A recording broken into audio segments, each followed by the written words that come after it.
But yeah, I'm ready. Let's do it. Welcome, ladies and gentlemen, to Talk Junkies. It is getting closer and ever so closer to the presidential elections in the United States of America. The dog and pony show, whatever you want to call it. It's very interesting. A lot of crazy things going on. The Hunter Biden situation. I think Dan and I will probably get into that a little bit probably later on in the podcast, how interesting that is. But we have a lot more interesting things to talk about. Johnny and Jesse aren't here tonight. Not entirely sure why that is the case, but it's all good in the hood. It's me and Dan tonight. We'll rock it out like we did the last time he was on the show. And I just mentioned who was on the show tonight. Dan, what is going on, man? Thanks for joining Talk Junkies once again. It's always a pleasure to have you on, man. Great insight, great information. You got a wealth of knowledge to spread to anyone who's willing to listen. What's going on, brother? And I tell you, it's just trying to keep up with all this stuff that's going on is crazy. And like I was talking to you about, the past couple of podcasts that you guys have done have been just fantastic. But yeah, trying to keep up with all this rapid fire stuff that's happening is crazy. We got the social media doing all the censorship, and they have basically completely shut down conversations on so many different subjects, and now the Hunter Biden laptop conversation is out of the whole thing too. It's just crazy. It is, and I don't really think that we understand, or maybe we can't even understand what it is that's going on. I mean, I think we vaguely do, but it's just so much information coming at in so many different angles at so many different times, and it's every day. It's not like it stops for 2 or 3 days. It's literally every day. So the Hunter Biden thing comes up, and then not even a couple days later, something else is going to happen, or the presidential election's coming up. So that's just going to be washed away. You know what I'm saying? And that's just how we're geared now, is that it's a story. Like Talk Junkies could blow up over some sort of, controversy topic, right? And then that would, let's just say that's our name to fame. And then people would forget about us and never even remember it. You know what I'm saying? Or maybe they'll remember it, but it would just be one day and then it's over, and then that's just the type of environment that we're in right now, I guess is what I'm trying to say. And I think that that's the way it's been for a long time. But I think I'm really getting the feeling that that's about to break, because the media, these big media corporations, have been in charge of and in control of the news cycle for so long that they really believe that they can dictate what it is that we're going to have a conversation about. They have decided that we are not going to talk about Hunter Biden's laptop, right? And there is a dramatic push in the other direction. Right, there's a lot of people who are talking about it, and they actually are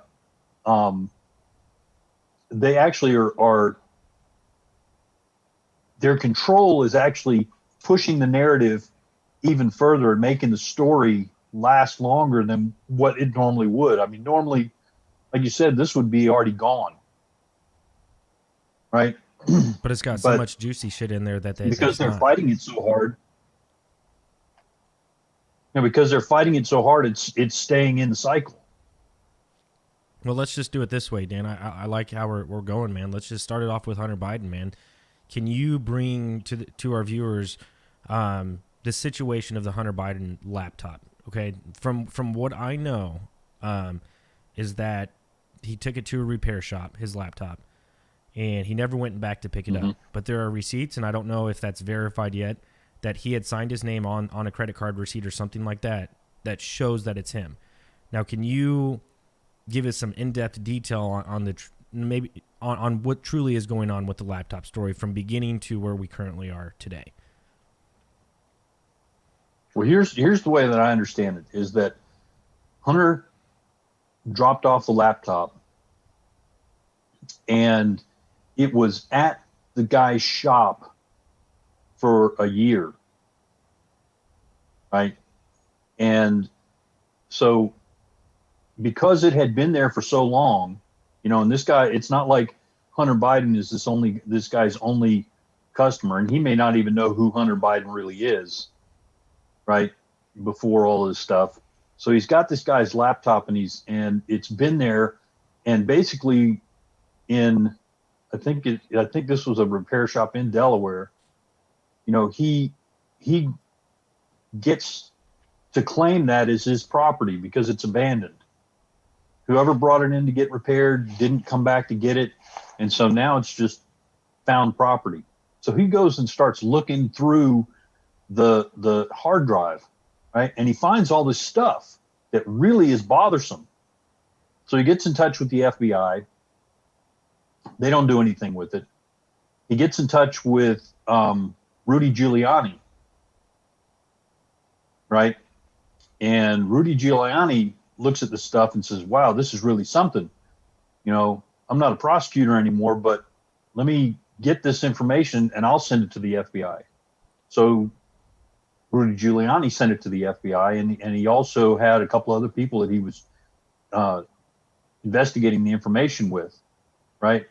Meanwhile, this was in last year. This was in 2019 that the FBI got the laptop information. Rudy Giuliani had the laptop information. Is trying to get the FBI to do something with it, and they sat on it. While during this time, they're going through the impeachment process with Donald Trump, and one of the things they're charging that Donald Trump is doing is he's colluding with Ukraine to try and undermine Joe Biden's presidential campaign by trying to get Ukraine to smear him. Well, the laptop has information on it that says that Hunter and Joe were involved in illegal activities with Ukraine.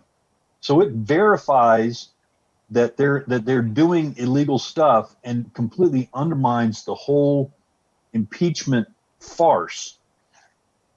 Right? But the FBI didn't do anything with it.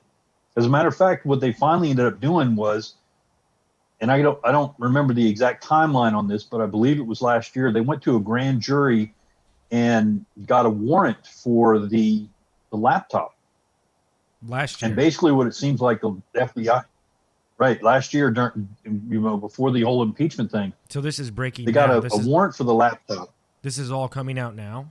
So they've been sitting on this for that long? Yeah, this Holy is all shit. coming out now. So that almost seems right. And so the FBI got. Go ahead. No, I'm just saying that almost seems strategic for it to happen so close to the elections. Well, it would seem that way, except for the fact that the FBI got the warrant for the laptop and then sat on it. So they apparently forgot that Rudy Giuliani was in the loop on this whole thing. And so he's been pushing them and finally got some people in Congress to pay attention to this. And what's ended up happening is the FBI apparently was hoping to sit on this and hold it until after the election and make it all go away. But because Rudy Giuliani and some members of Congress pushed it, now it's come out that all of this information was in the possession of the FBI. Christopher Wray apparently had something to do with withholding this information from Congress and from some committees in Congress, in the House and in the Senate, from being able to actually know about this information. It's crazy, man. I mean, we've talked about this deep state stuff. I mean, this is it. This is what the deep state really is. So, just a few questions. Just a few questions. So, is there has to be there has to be a way to correlate Hunter Biden being in Delaware or wherever the pawn shop was or wherever he dropped a computer repair place off at? Is there any evidence to suggest that he was there in the city where that computer shop is? Um, that part I don't know, Okay. but I do know that a Biden family attorney got in touch with the computer shop to try and get the laptop back. What was that? So, Was that like you know, was that like before or after? Like when he this knew was the shit was about to hit the fan? this was after this was as the shit was hitting the fan. This attorney got in touch with him and said, "We need to get Hunter's laptop back. Hunter left the laptop there." So that verifies that it's his laptop. It's yeah, and there's been no dispute as far as the they've not disputed that it's Hunter's laptop, not Joe, not Hunter, not even the attorney. And the interesting thing too is that there's this business partner of theirs. Gosh, what is his name? I can't remember his name. Bukowski. It's something. It's something like that. I know I've just butchered his name, and I apologize. It's all good. I can't recall his name right off the bat. Anyway, he came out with totally separate information that corroborates what's on the laptop. That says that yes, this is Hunter's laptop. These are emails and texts from Hunter, and this is a conversation involving money being transferred from China, Russia, Ukraine to the Biden family, and Joe knows about it.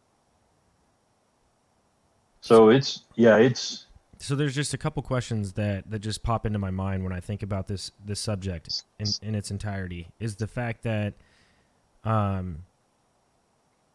for one, I mean, his son has some deep mental issues. Like he's came out and he said his son's an addict, right, for drugs and alcohol, all that stuff. Like I get it. For him to make a mess up like that for someone who's the vice president of the United States, that's insane to me. But the craziest part is the single fact that when you, and again, I'm not left, I'm not right, I'm just observing, I'm just watching for anyone who's listening. Just listening to the left wing media and how they just dismiss it. I mean, of course they're going to dismiss it. 100%. They're just like, you know what, this isn't verified. This isn't verified. Blah blah blah blah blah blah. Well, let's not play that game. Is it or is it not his laptop? Can we just go from there? And if it is his laptop and all this information's on there, one, the public should be able to see or at least know if there's any corruption going on between the Biden administration when he was vice president of the United States. I feel like we as Americans have the right to know that. And if that's the case, this shit needs to come out. It needs to happen now. And if he was doing this shit, which he did it on camera. He did the quid pro quo, and he sit there and said that he's going to fire the prosecuting attorney in Ukraine or whatever if they didn't do the $1 billion deal or whatever all that shit was. Like that is plain and simple for everyone to watch. If you are that ignorant and you can't watch that video and see Joe saying that he's going to fire you I forget the situation, what it was. Sorry. That's just what frustrates me, is that they're not willing to talk about it. But my question to you, Dan, is, sorry, I went on a rant there, is if let's say that Joe Biden wins the presidency and then now the Republicans are going to do the same exact thing that the Democrats did to Donald Trump, and that's try and impeach him over Russiagate and shit like that. And then we have to spend another 4 motherfucking years watching something unfold, which there's probably more evidence with this Joe Biden shit. I just don't know if I can handle that. it's a ridiculous thing that has been going on for a long time. It is the one thing that has swung me in support of Donald Trump, is that I truly believe that we, for the first time, have a president who will push for these prosecutions, who will push to make sure that people actually are held accountable for these things, because this kind of political nonsense has gone on for 60, 70 years, and nobody goes to jail. Nobody gets punished for doing this stuff. And people like you and me are left holding the bag. We're sitting here going, okay, this is my tax money that's being wasted. This is the credibility of my country that's being sacrificed, for the sake of these selfish people who want to enrich themselves off of my good reputation, the country's good reputation, and we're not getting anything out of it. We're not getting any benefit out of it at all. Joe Biden is negotiating with China to ship a whole bunch of factories and jobs and everything over to China. How does that help me and you? It doesn't, right? It doesn't at all. We're not helped at all by the fact that Nike has shipped all of their manufacturing to China. That doesn't help us. We get cheaper sneakers? No. More expensive. Nike's right. And they mass produce so many of them. They manufacture them so quickly. You can go so many places and get Nikes for $20 because they're one-offs. They've got something wrong with them because they manufacture them in a place where people don't care. They pay them 30 cents an hour if they're lucky, and they just churn them out as fast as they possibly can. So they're making errors hand over fist. So you can get all of this stuff for next to nothing. That's just one off. It's got the wrong color stripe on it, or the sole has been sewn on or glued on incorrectly or something. And you can get those for nothing, but you go to the regular store to get the Nikes, and they're what, $150, $200? Right. Yeah. You bring up something very interesting there, and I'm just curious. I don't think I've really ever asked you this, but just like the ties that some of our political affiliations have with China, and for instance, like you said, how they're able to pay people at 30 cents per hour. And I'd love, honestly, to see the numbers if there was any way to actually see what people get paid. And I know they've had documentaries where they have nets on the buildings because people try and kill themselves as they jump out, of the window because they're way up high in the sky. But I think it's very interesting. You see this common denominator in America, and this is what gives me a glimmer of hope in the United States, is the NBA went extremely far on the current events that are happening within the United States. You know what I'm saying? After some of the deaths that have happened within our country. And same with the NFL, but the NFL took it back a little bit because they started to see their ratings drop like 16, 17% week one. The NBA this year in the finals, it was the worst viewed finals in NBA history. In NBA history, because of how they're trying to shove politics down our throat.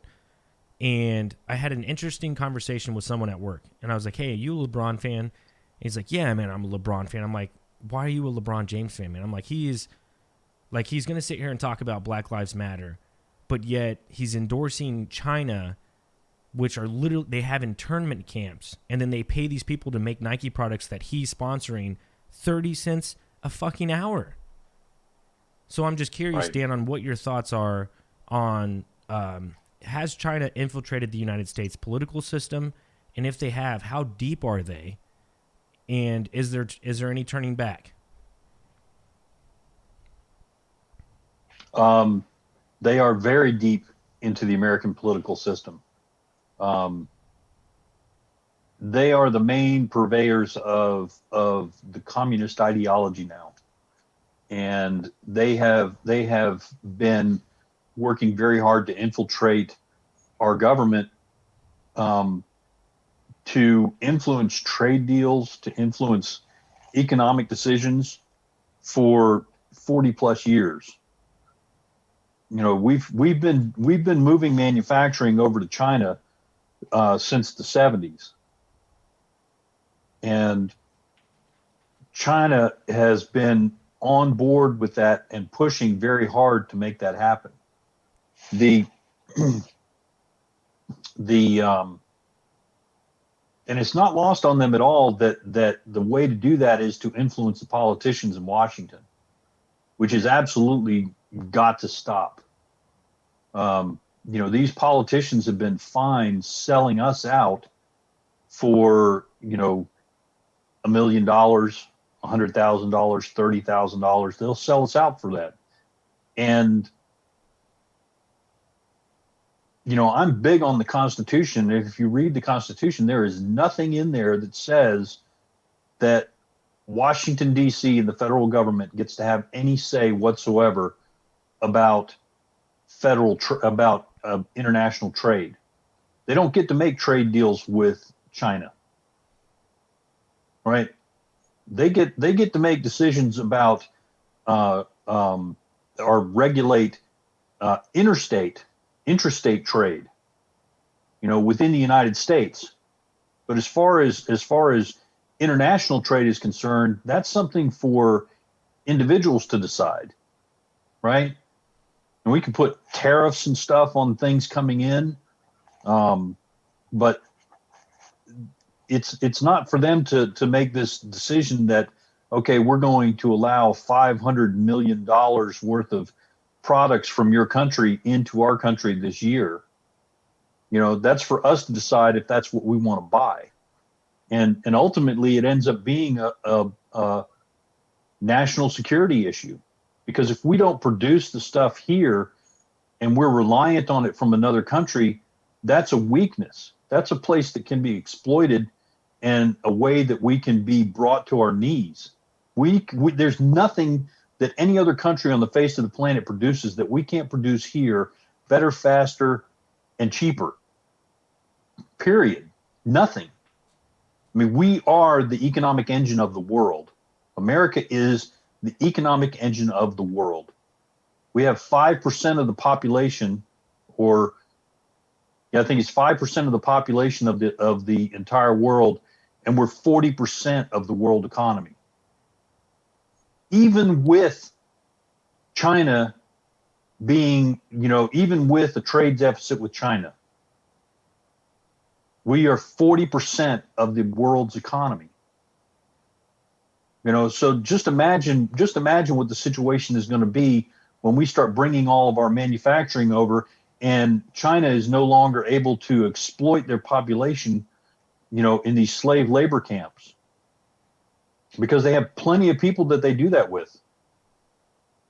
These people may not even be getting that 30 cents an hour. That may just be what's negotiated with for the Chinese government.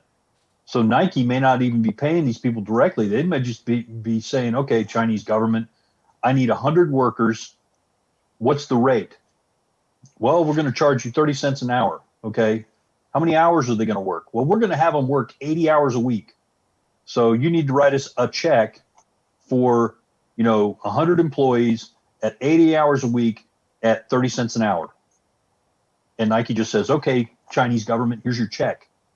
I don't know how the whole thing works out, but that seems to me like that's probably what's going on. It's probably not people getting paid directly. It's probably the Chinese government getting that money and then doling out whatever it is that they think people should have, depending on who it is that's employed.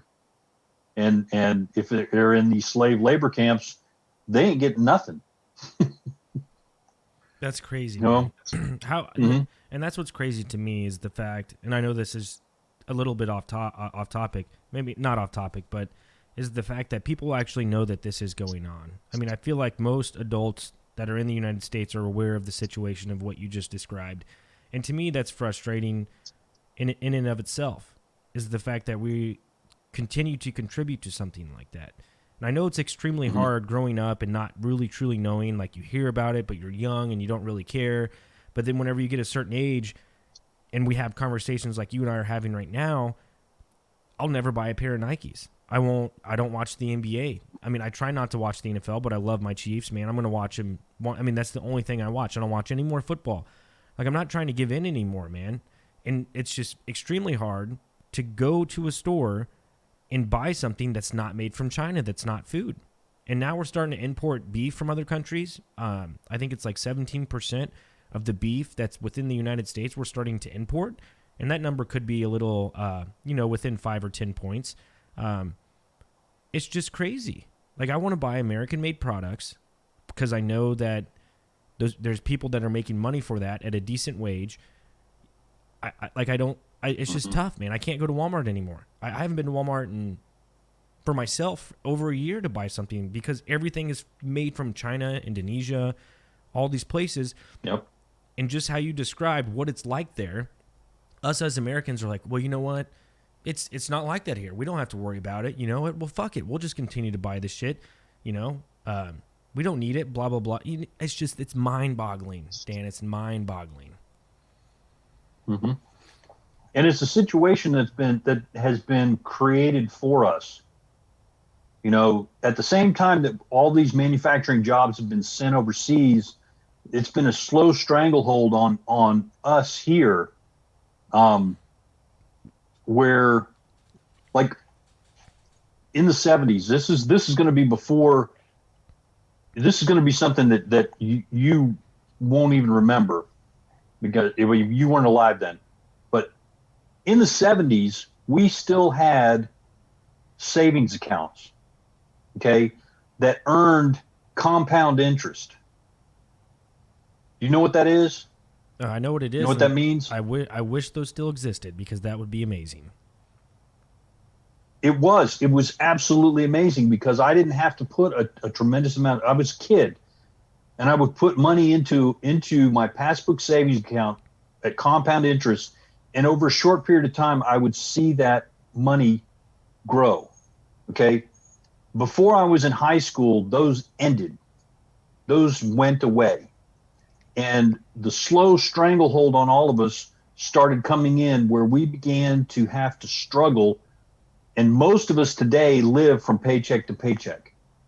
Did you know about 70%? I think the last time I heard this was 70% of Americans do not have enough money for a minor emergency.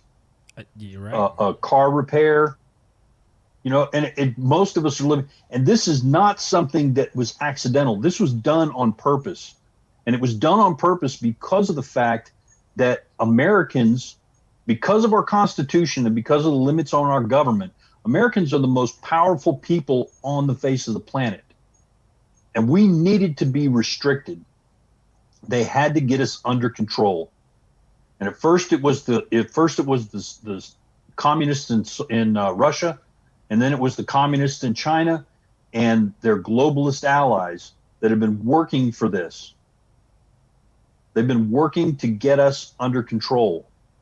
Because people like you and me, and I know we've talked about this. I know I've mentioned it before. You and I, just as American citizens, have the same level of freedom that only the most elite people in other countries get. We can do things that only the most elite people in other countries can do. You and I can own guns. You know where in other countries you can do that? Who in other countries can do that? How many people in China can do that? Zero. They don't even let the people in the army. Yeah, they don't even let the people in the army in China have live ammunition. As a matter of fact, a lot of their guns probably don't even work. They're just for show. They keep all of that stuff out of the hands of the normal people. You know, and in other countries where regular people can have guns, they've got such insanity going on. You know, like in Iran and Iraq, those places are just war zones. We have a fully armed population here, and we're not constantly at war within our own borders. We're the only country on the face of the planet that's like that. It's very true. We truly are, and I think a lot of people take that for granted. But it doesn't take away the fact that China has a foothold within our country. And I wish I would have done my due diligence and a lot of these things that Trump has done against China, whether it be tariffs or trying to bring back manufacturing jobs, and all of that stuff. I wish I would know more about that because he says he has done those things, but yet I still see a lot of all Chinese products. You know what I'm saying? I don't know about the manufacturing from cars and shit like that. I don't know how many of the manufacturing jobs he's brought back, but specifically towards China. Because if they had this foothold in America and they've had it for such a long time, imagine how long it would be to get it out.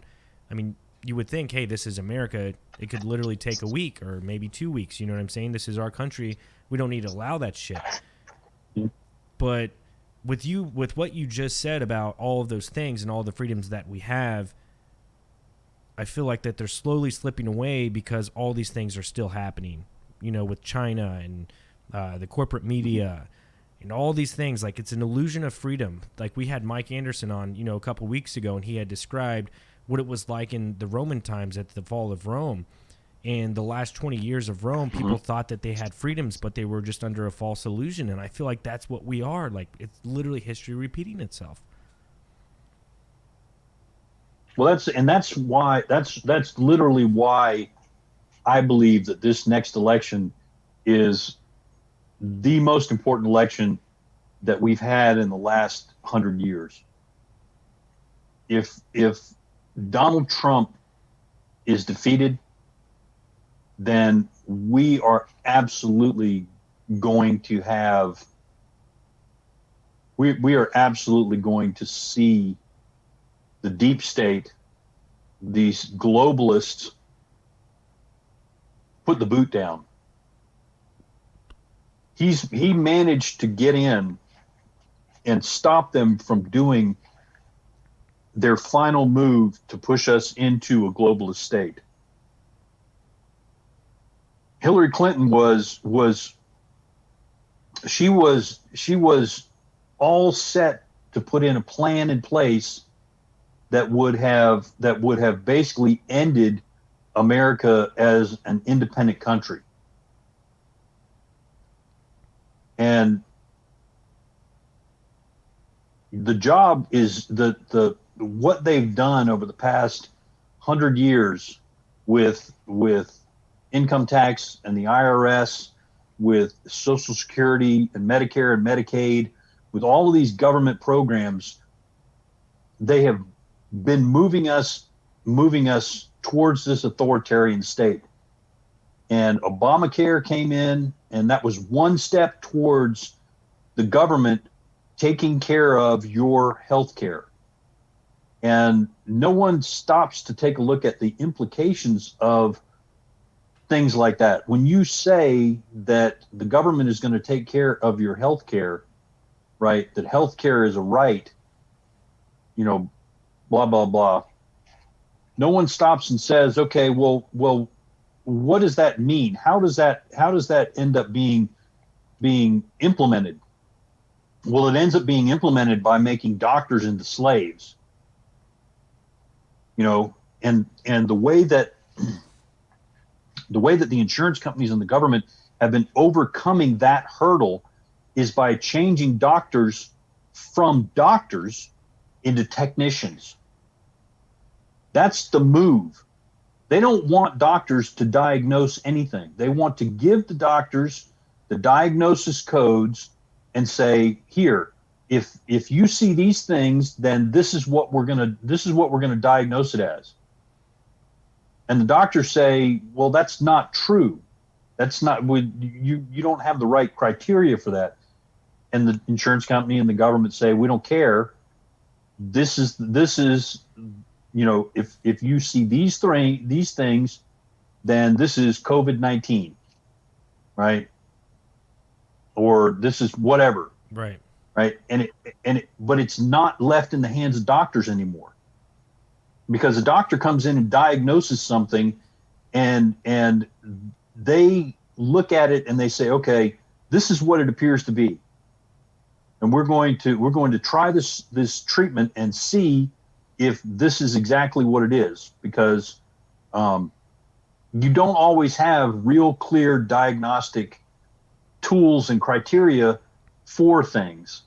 And that's where doctors, that's the whole thing about medicine and being a doctor, is that you treat your patients and you treat each individual patient. You don't have this great big group of patients that you just throw a wide net over and say, all of you guys are going to get this one thing. Everyone's different, man. Because everyone's different. Exactly. You and I can go in with similar symptoms for something, and the doctors can come back and give us two completely different diagnoses. Yeah. Because there are so many different things that can cause the same, the same outward symptoms, but when you go in and you look at it, you go, okay, well, Paul's got this elevated heart rate because he's been drinking caffeine like crazy. He's not been keeping track of it. He's just been drinking it like crazy. And Dan's got it because, he's got way elevated blood sugar. Right? He's been eating chocolate like crazy, and he's got elevated blood sugar and all this stuff, right? Yeah. And so, we both have elevated heart rates, but it's being caused by something different. And that's where doctors come in. And when you have a technician, the technician looks and says, okay, you guys have elevated heart rates. This is what the treatment is. Well, what's the cause? So are you saying the technician doesn't care?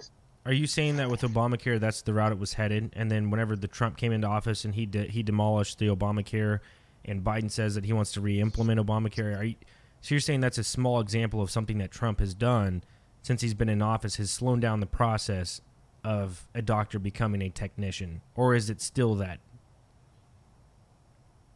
That's still the direction that it's moving in. But he did slow that down because, he made it so that you and I can no longer be penalized if we don't get Obamacare. Correct. So he put the slowdown on that because that was one of the big things about it. If you didn't have health insurance, you were going to have to pay a fine, regardless of whether you had the financial ability to pay these new health insurance rates. And the thing is that when the government got involved in healthcare, the government began dictating to doctors what they were going to pay for, when they were going to pay for it, and what the doctors needed to do in order to get paid. And so they started taking all of these things away from doctors. I don't know about you, but I'm not really all that excited about having a bureaucrat decide my health care, decide what's wrong with me. I would like to be able to sit down and discuss it with the doctor and know that the doctor is not having to sit there and listen to me and go, okay, how am I going to diagnose this so that, I can treat this patient, but still get paid by the government or get paid by the insurance company, right? The insurance company shouldn't have any decision-making power with regard to your treatment, but they do. Yeah, that's crazy. Right. So are you? Let me ask you something real quick. What are your thoughts? And I can get on board with that, right? I mean, Jesse and I have described that in the podcast a few times about the mandate and the fine that you would get if you didn't have Obamacare or you didn't have insurance. There was about a 3-year span where I didn't have it. I paid a pretty hefty penalty. The first year it was like $100. The second year it was like $200. And then the third year it went up substantially, like over 100%. It was crazy. It was like $300 or $400, maybe even $500. I can't remember. I ended up paying it, and I didn't want to. But when Trump came into office, that's one thing he did say that he would do is get rid of Obamacare, and that has happened. At least for me, I'm not getting penalized or however you say it.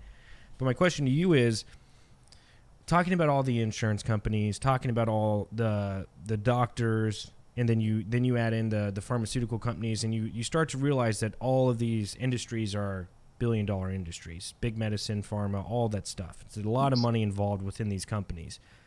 And my question is Trump just not the same as any other politician? Yes, he has lessened regulations and lessened stipulations when it comes to healthcare, which I'm 100% on board with. But my question to you is, the dude had COVID, man. He had COVID for like 3 days, 4 days, right? And then he's back in action. He's the president. I get it. He's got to continue to do what he does. You or I get COVID. We are 14-day quarantined. You know what I'm saying? And for him to come out 3 or 4 days later after that, and then he's just instantly Regeneron or whatever this new medicine is. Regeneron, I took it. I haven't felt this good for the past 20 years. Like, I feel so good. And it's like he was cured of COVID, and it's like he never even had it. And then he's promoting Big Pharma, Regeneron, this new medication that's going to save thousands or millions of lives. when the death rate is only 99% for or you know what I'm saying? The survival rate's 99.7 or whatever, it's way up there. He's promoting big pharma, and he's trying to put more money into their pocketbooks. And to me, he's just like the rest. Well, their stock went up too. The Dan. thing like, that I would say with that is, sorry, their stock went up like it was like at a couple hundred, then it went up like even more after he had that speech. It was nuts. Well, the dismantling of all of this stuff is something that we can definitely do. I don't know that our economy has been so hijacked by these corporations that it's going to take us a little while to get off of those. But the thing is that these corporations, they are not healthy, sustainable, and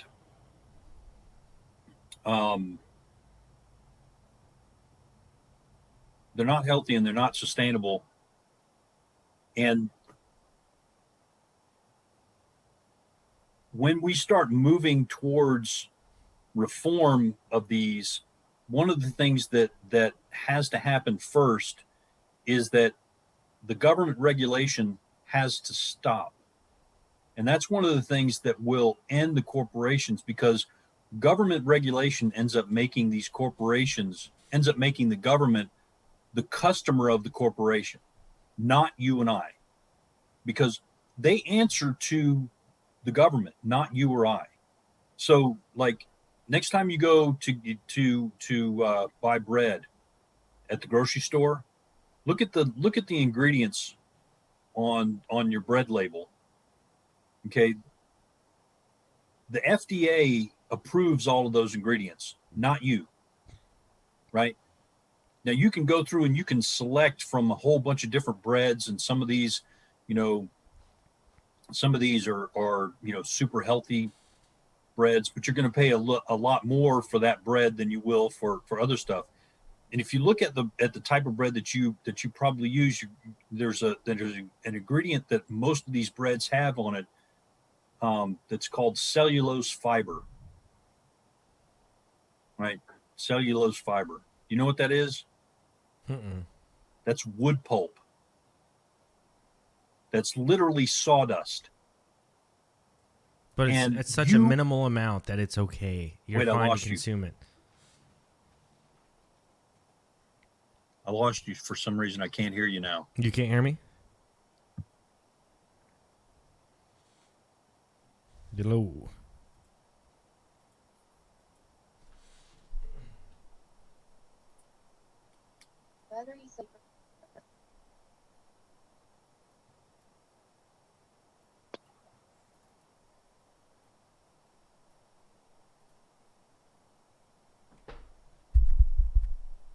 Yeah. You hear me? Yeah, I can hear you. You can't hear me? I couldn't. All of a sudden, but now you can hear me? Now I can hear you. That was on my end. My headset thing turned off for some reason. I don't know why. You're good. But I was just saying that it's just at a such small, minuscule level that it's okay for you to consume. Is what the reasoning behind it is. Well, they use it. Part of the reason that they use it is because it can extend. It allows them to expand the number of loaves that they can make, and they can use something that is supposedly non-toxic to us, but when these corporations start making stuff, they do it on a different scale than your local bakery would. Your local bakery would never think about putting cellulose fiber into their bread. It doesn't make any sense. They can just use regular ingredients. But when you're making, 100,000 loaves an hour, and you put in a ton of cellulose fiber into your mix, you've just tripled the number of loaves that you get, right, from your real ingredients. And the big thing is that, and this is the point, The big thing is that you and I have no recourse as far as that's concerned. If it comes out that cellulose fiber is bad for us, we can't sue any of those bread makers. And we can't sue the FDA. We're stuck with it. And the bread makers are protected because they're following FDA guidelines. And that's where the regulations have to stop. We need to, because regulations don't help us. They don't protect us. What they do is they protect these corporations and they allow them to run roughshod over us.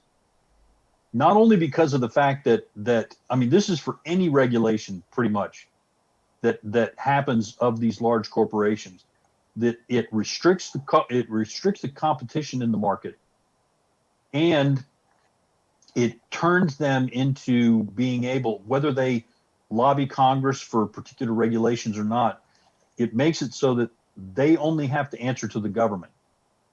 It's nonsense. Right? It's nonsense. And because these, mm-hmm.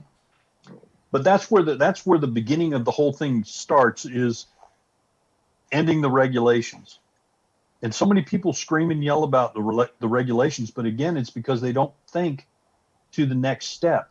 What happens when you implement these regulations? What happened when you implemented the regulations with Medicare and Medicaid was you made it so that doctors didn't answer to their patients anymore. They answered to bureaucrats, right? They had to jump through hoops to get paid. And the bureaucrats, the government told them, you have to see these patients, right? If you're going to participate in this particular program, you have to do these things. You have to jump through these hoops. And I can't remember whether it's Medicare or Medicaid, but there's one of those that doctors can opt out of. They can say, we're not going to see these patients, right? And it severely restricts what it is that they, any other programs they can do. I think that they can't have any referrals from the VA or any other government agency if they do that. But there's plenty of them who decided to do that because of the fact that it was so hard to get paid.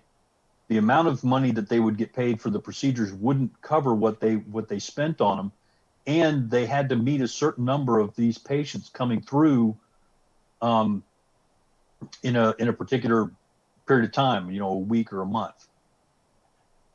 Yeah, I mean, that's a lot. And if I'm a doctor or a physician or a pediatrician or whatever it is, like I wouldn't be okay with that, and nor should anyone whenever the government puts their hands in any type of business when it comes to health or education or any facet of a small community. Like their hand shouldn't be in any of that. They shouldn't have their hand in the cookie jar, but they continuously do. And I think it's very interesting, the fact of just you specifically talking about how these doctors have to go through hoops and hurdles to get paid through Obamacare, I think is what you were talking about. And to my opinion, I think surgeons and people who diagnose people, this is again just my opinion, I think those people are wholeheartedly deserved of $100,000, $200,000, $300,000 salaries. But when I go to the emergency room and they look at my knee or they look to see if I'm sick, and I'm there for 30 minutes and they say, hey, they draw your blood and they're like, hey, this is going to be $1,000. Like, I'm to the understanding that is nowhere okay. Instead of people like that making money, and we talked about this last podcast, and I don't know what your thoughts are on it, but do you think maybe raising the salary of police officers, right, and they go through obviously more training to get that higher wage salary, would that change any of the police state that is going on right now if they get paid more money and more training? I think that might have some effect on it, but I think the bigger problem is what we're asking them to do and who it is that's asking them to do it. I think one of the biggest things that we need to do is to make it so that mayors and city councils no longer have control of the police. And you've said that before, yeah. The police need to be an independent. Yeah, they just need to be completely independent of these because they come in and they say, okay, we've decided that we need to make more money, so from now on the police are going to be writing tickets for anyone who wears blue on Sunday. It's like, where is this coming from, and why are the police enforcing it? Well, it was this law, right? You got to follow the law. Well, the law is not something that should be that arbitrary and something where it can be so easily manipulated. And the police are not there just to, if we're going to have police, we need to have a real understanding of what it is that police can and cannot do in the United States. And police come right up against our rights. And when we talk about our rights here in the United States, rights are not written into the Constitution to grant me and you anything. Right. Rights are written into the Constitution in order to make sure that duties, obligations, prohibitions, and restrictions are placed on the government. So the Fourth Amendment says that you have to have a warrant before you come and get somebody, right? You can't just arrest somebody. So the police are not, they're not free agents to go out there and just be arresting people, even if someone is doing something wrong, right? And it's hard to grasp that because of the fact that we have for so long allowed that to go on, and we have become so passive. Because when something is going wrong, that's yours and my responsibility to take care of, right? Oh yeah. If we're gonna be having the police, then we need to make sure that when the police show up, you and I know exactly what is going on, right? They should not be this. These are heavily armed individuals who are authorized to use violence, right? That is not something that should be treated lightly. Because it's just like handling a loaded firearm. Anybody who has any training at all with firearms knows that you always handle a firearm as if it is loaded, right? You've got to be careful with it, and we got to do the same thing with the police. There's no reason to put them in a situation where they are expected to enforce something on someone that is in fact an infringement of their rights. So I'm just going to make this easier for people. But we to do it all understand. the time. What Dan is specifically saying, right? And I think he made it very clear to understand, is that one, the mayor or the city council should have no authority or any influence over the police administration.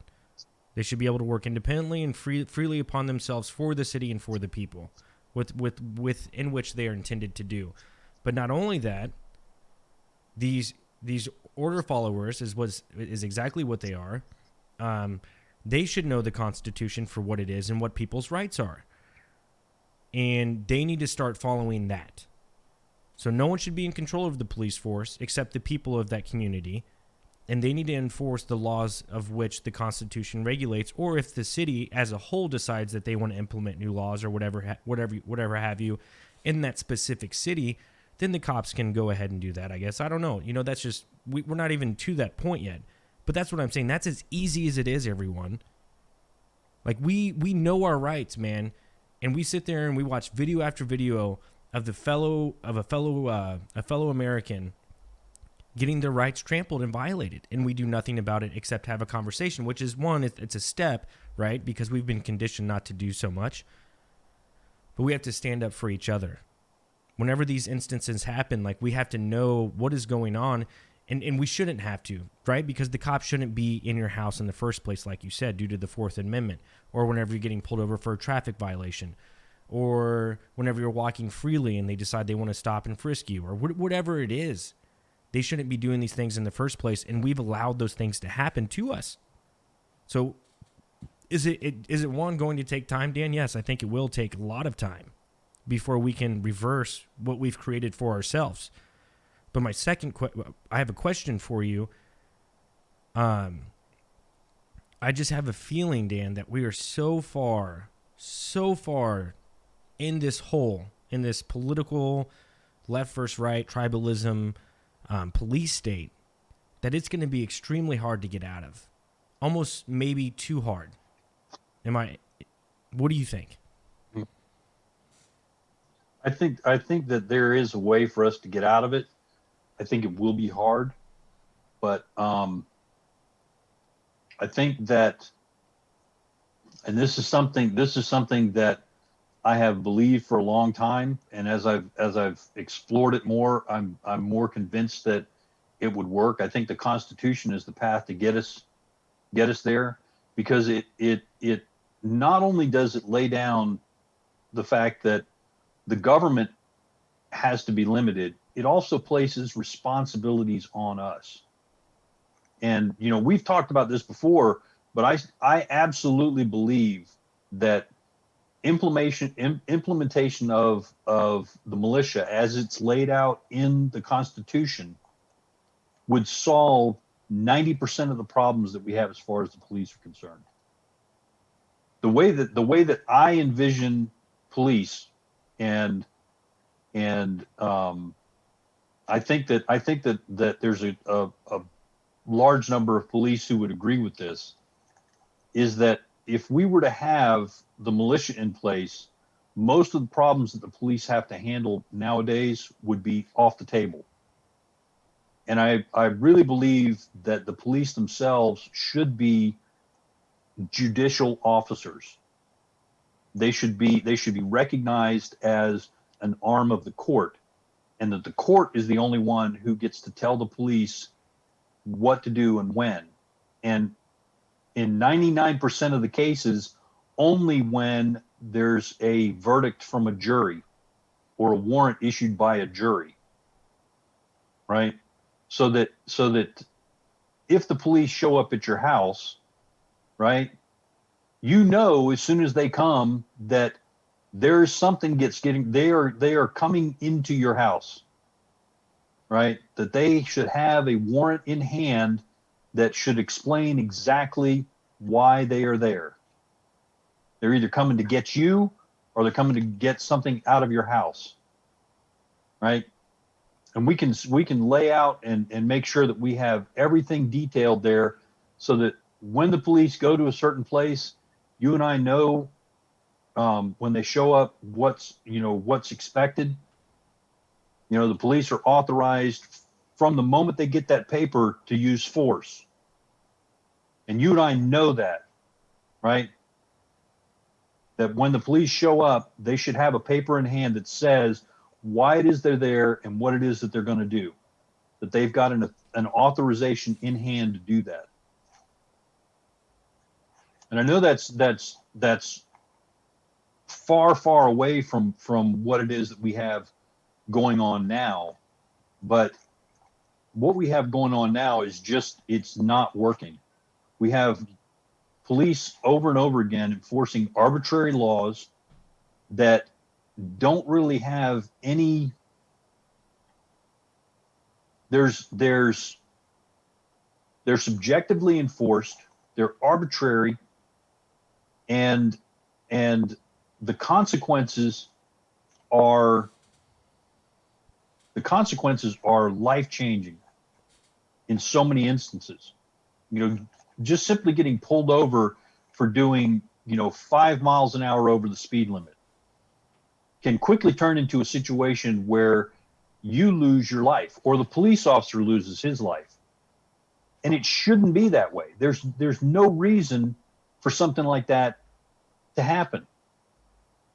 The idea that to make rules about every single thing that you and I do just makes no sense whatsoever.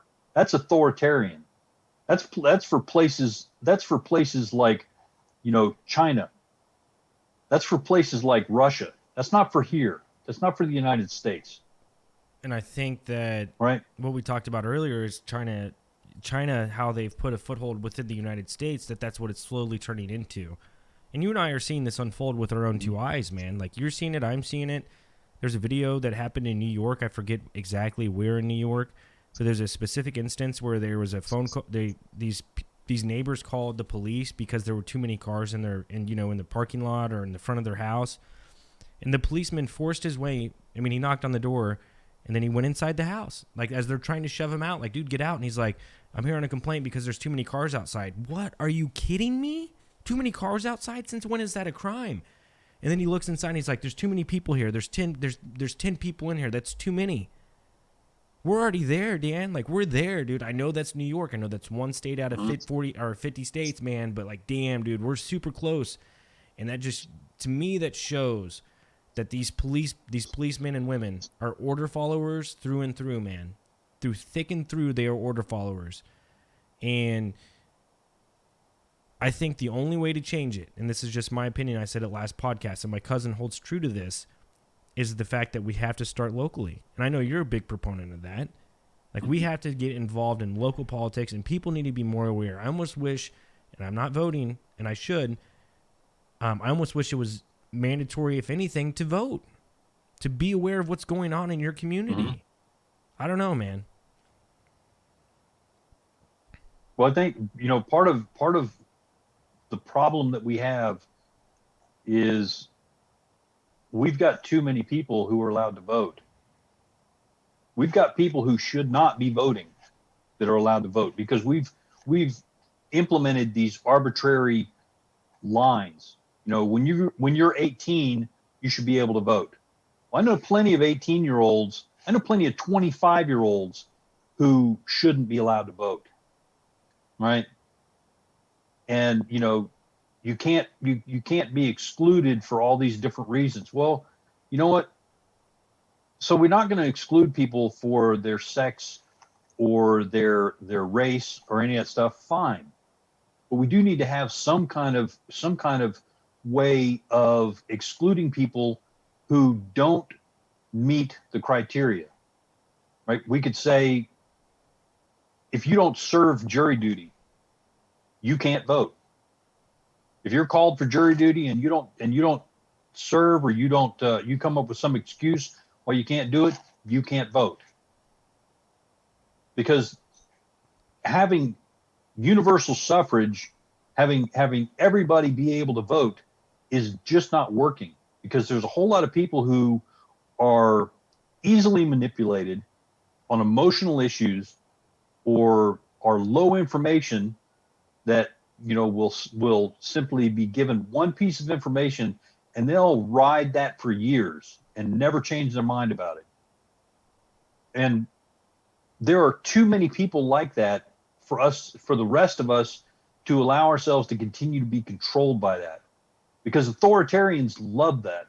Authoritarians love the people who can be emotionally manipulated or who are low information, because those people are so easily controlled and directed. I mean, it's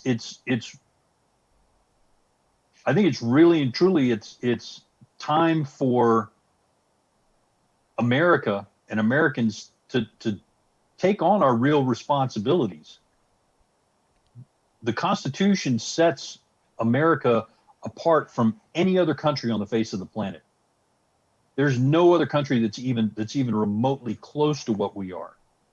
And the responsibilities and the power, for lack of a better term, that you and I have as citizens of the United States, that we have been granted through this contract that is the Constitution, it's immense.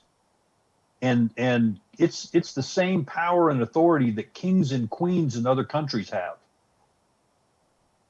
Like I was saying earlier, you can do things in this country that regular citizens in other countries, they don't even dream about it. They can't even fathom it. You can own your own house? What? You can own the land that your house is on? You can own a gun? I mean, these things are this is insanity if you start talking to other people in other countries, right? Unless you're talking about some country that basically has no government. It's basically anarchy, and everybody just has to be, fully armed and cut out their own little square and protect it with their life. We've got all that stuff, and we're not in that situation. You and I are not fighting on a daily basis, worried about somebody coming in and trying to take over our home. Right? Not yet, man, and I hope it never gets to I, that. Right. But I hope it never gets there either. If it does, then at that point, you're right. We're going to have to do what we need to do. At that point, we've had our whole lives, my whole adulthood, to stand up against that, right? And I'm not saying if it was just a random robber were to come into my house and try and, that's part of living anywhere. But I'm saying like the government or some sort of police, like we've had our opportunity our whole lives, Granted, we were led astray and we were attempted to be brainwashed by the education system and in a lot of different facets in life. But like you said, Dan, like we've had this freedom for so long, man. It's not guaranteed in any way, shape, or form. Is it not guaranteed? And no one in my lifetime or since '89, minus people who have went to Afghanistan and stuff like that, who have fought in wars, no one else really understands what it is to fight for freedom. Mm-hmm. Right. We've been given a gift, and we've never known the value of it. And it's not just people of your generation. It's not just people of my generation. It's people of my parents' generation and their parents. My great grandfather, I think, really understood it. Really understood where we were and what gift we had. And because of the fact that the government has been allowed to get away with so much stuff in the past 100 years, all that's been eroded. We had the Federal Reserve System, and then don't think for a second that the government wasn't involved in creating the Great Depression. That was a created disaster. Staged event, man. Mm-hmm. And the whole thing with all the stuff that happened during and after World War II. There's all the stuff that the big deal about us saving the world and everything like that, but we went over and defeated fascism in Europe and then implemented it here in the United States.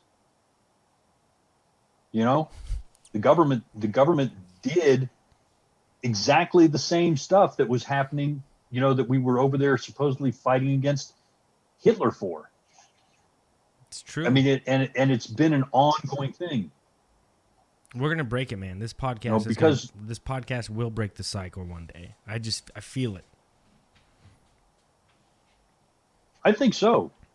I mean, because like I said earlier, you guys have a great chemistry,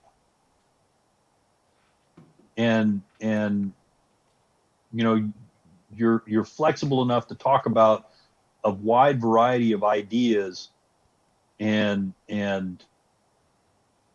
like Aristotle said, it's a paraphrasing, but it's the hallmark of an educated mind is to be able to discuss an idea without accepting it, right?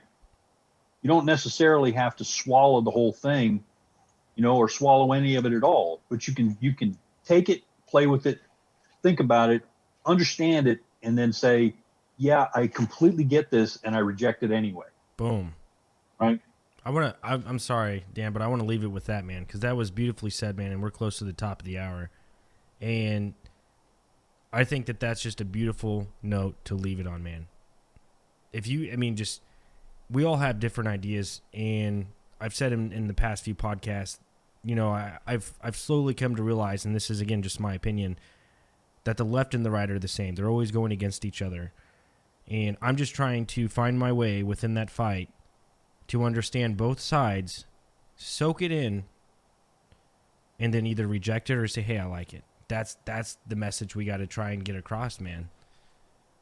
Because not everyone wants to do that. A lot of people don't want to do that. They want to hold on to their values, their truth, their own truth beliefs. They want to hold on to something that they saw like 4 years ago, like you mentioned, and they hold on to that for so long. And this is truth. This is never going to change. And I'm a leftist forever. And no matter where they go, I'm going. Or I'm a right. You know, I'm on the right. I'm a right wing. Like I'm super far right. And no matter what happens, I'm sticking with them through thick and thin. And nothing's ever going to change my mind. That's got to stop, man. We got to come together and create a beautiful world, not a utopia, but a beautiful world, man, for our future generations. Absolutely. Rock on, Dan. Well, thanks for coming on, Yeah, man. I think you hit the... Go ahead. Yeah, man. No, if you had Anytime, I always love it. If you had, I think you were about to say something. If you had any lasting thoughts or comments, man. Well, I think